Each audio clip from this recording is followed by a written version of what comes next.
এটা হচ্ছে তিন ফল। এটা পেকে গেছে এবং ফেটেও গেছে। আশা করি এটা খুব মিষ্টি হবে। আজকে এটা পেড়ে নেব।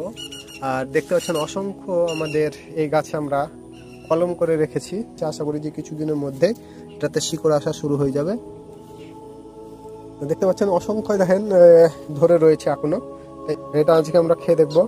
এটা ঢাকা ছিল, না হলে এগুলো কিন্তু পাখিদের সব খেয়ে নেয়। বিসমিল্লাহ।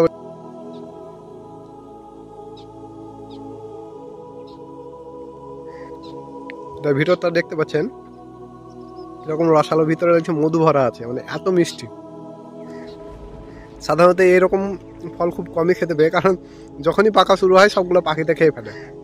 এইগুলো আমি আজকে ঢেকে রেখেছিলাম, তাই এটা আজকে আমরা খেয়ে দেখছি। তা দারুণ মিষ্টি, দেখতে পাচ্ছেন ভিতরটা কতটা জুসি এবং ভিতরটা একদম যেন মধুর মতো ভরা রয়েছে মনে হচ্ছে। মাশাআল্লাহ, আল্লাহর পুনরায় বর্ণিত সেই তিন ফল।